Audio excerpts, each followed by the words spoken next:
ሰላም ጤና ይስጥልኝ። ውድና የተከበራችሁ የቻናሌ ቤተሰቦች እንደምን አላችሁ? በያላችሁበት የዓለም ዳርቻ ሰላማችሁ ብዝት ይበል።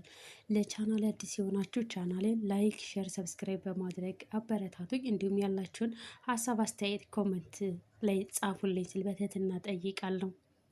ተወዳጁና ልብ አንጠልጣዩ አጓጊው ሐረግ ድራማ የሉሊት እህት ነኝ የምትል እንግዲህ መታለች።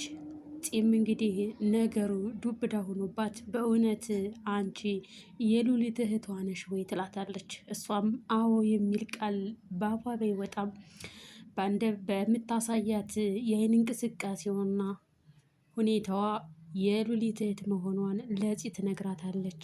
ፂም እንግዲህ እባክሽን አስረጅኝ፣ በእውነት አንቺ የሉሊት እህት ነሽ? ሉሊት እኮ ይህን ያህል ጊዜ ከኛ ጋር ስትኖር እህት እንዳላት በፍጹም አልነገረችንም። ነገሩ እንዴት ነው? እባክሽን ንገሪ ስትላትም የሉሊት እህት እንግዲህ በጣም እንደደከማት እህቷም እንደሆነች በጣም እንደደከማት እህቷ እንደሆነች ነገሩን ግን ለማብራራት አሁን በጣም እንደደከማት እንድትተዋትም ጅምር የሉሊት እህት ፂን ትለምናታለች። ፂም እንዴት ሊሆን በመገረም ይህ እንዴት ሊሆን ይችላል? እኔ አላምንም ትላታለች። እሷም እንግዲህ ቀስ እያልን እናየዋለን ትላታለች። ይህንን ብላት እንግዲህ ወደ ገኒ ትሄድና ገኒ አየሽ ያቺ መሰሪ እህቷ ነች አደለ ስትላት፣ ፂም እንግዲህ አይ በፍጹም ምንም ያለች ነገር የለም ትላታለች። ገኒም በፍጹም ፂ እንዳትደብቂኝ እኔ በጆሮዬ ሰምቻለሁ የሉሊት እህት ናት ትላታለች። ለገኒ ያትንገራት እንጂ ገኒ ግን በትክክል እንደነገረቻት ለምን ይህን ሁሉ ሰዓት ሳትነግርሽም ምንም ነገር ሳታወሩ ነው ወይ የቆያችሁ ስትላትም ምንም ነገር እንዳላወሩ ስለነገረቻት ገኒ ነገሩ ባይዋጥላትም ያወሩት ነገር እንዳለ በደንብ ተረድታለች። ይህ በዚህ እንዳለ ሉሊት እንግዲህ ከነዳኒ ቤት አስቀምጠዋት እንደነበረ የነዳኒን እናት እንግዲህ መሬት ላይ ጥላትኝ አመልጣት ሄዳለች። በር ከፍተው ሲገቡም መሬት ላይ ወድቃ ነበረ። እሱም ወይ እናቴ ብሎ ደንግጦ እናቱን ያነሳል።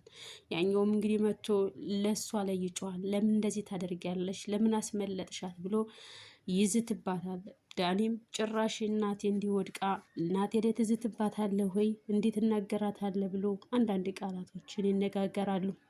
እሱም እንዴ ለምንድን ነው ማልናገራት እንዴ በጣም የምፈልጋትን ወንጀለኛ እኮ ነው አሳልፈ የሰጠችብኝ እያለ ያዙ ይልቀቁኝ ይላል። ዳኒም እንግዲህ እናቱን ቀስቅሶ አፋፍሶ አነሳስቶ እናቱን አረጋግቶ ወጥቶ ይሄዳለኝ። ሉሊትም ስልክ ትደውልና በጣም ይቅርታ አድርግልኝ ያለኝ አማራጭ ይህን ማድረግ ብቻ ነበረ ትላታለች።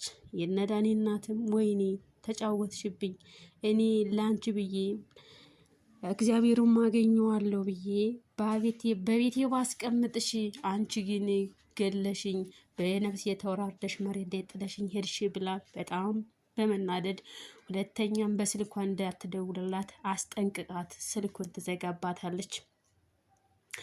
ዳኒም እንግዲህ ወደነ ሉሊት ቤት ይሄድና ወደነ ፂ ቤት ሄዶ በር ያንኳኳል። በር አንኳኩተውም ሲከፍቱለት እሱ ነው። ከዛም ይጠይቃቸዋል። ምን ፈልገህ መጣ? ወዴት ነህ? ምንድነህ? ሲሉት እሱም ነገሩን ቀየስ አድርጎ ወይ ራሴን አመመኝ፣ አዞረኝ፣ መሬት ተሽከረከረችብኝ ምናምን ወይም ቤት ተሳስች ነው እያለ ይቀበጣጥርባቸዋል። ገኒም ምንድነው ነገሩ? ኧረ እባክህ የማነ ዘመናዊ ሌባ አሁን ደህና ሆነህ አሁን ነው አመመኝ አዞረኝ የምትል ብለው ያሾፉበታል። እንዲወጣላቸውም በጣታቸው እያመለከቱት ነበረ። እሱ ግን ራሱን ይዞ ወይኔ ራሴ አዞረኝ አመመኝ እያለ መሬት ላይ ወደቀ።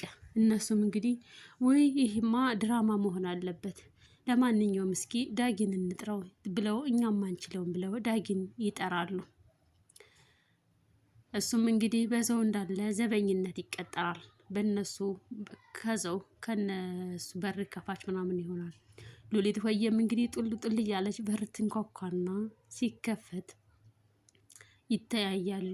እሷም ሉሊትም እንግዲህ ከዚህ ቀድሞ ስልክ ተደውሎላት እንዳስፈራሯት ማስፈራሪያም እንደደረሳት እሷን በጣም ፈርታ ስለነበረ ወይ እንዲሆን የምልህ የሆነ ጠቆር ያለ ሰውዬ ምናምን እየተንቀጠቀጠች አልመጣም ወይ ትለዋለች።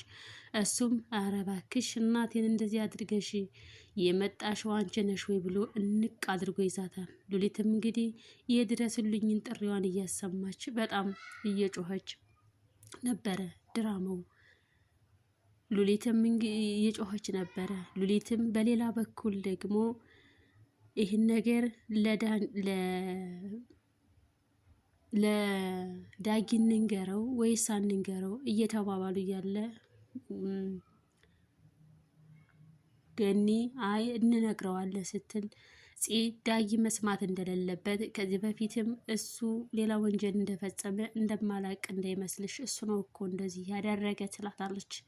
በዚህ የተነሳም ገኒ ልጅህንማ እንደዚህ አትናገርብኝም፣ የፈለገ ነገር ቢሆን እንደዚህ አትናገርም ይላታል። ዳጊም እዛው ስለነበረ ለምንድን ነው እንደዚህ የምትይኝ እያለ አንዳንድ ቃላትን ይነጋገራሉ።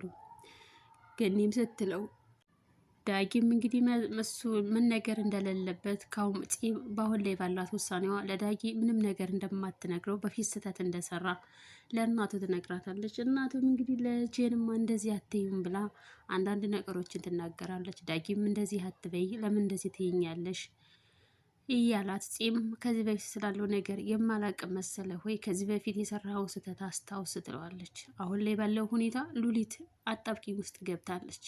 በዛኛው በኩል ይፈልጓታል፣ በዚህ ደግሞ እነፂ እንዴት ይህን ያህል አመት በእርግጥ ሉሊት በባህሪዋ በጣም ድብቅ ናት።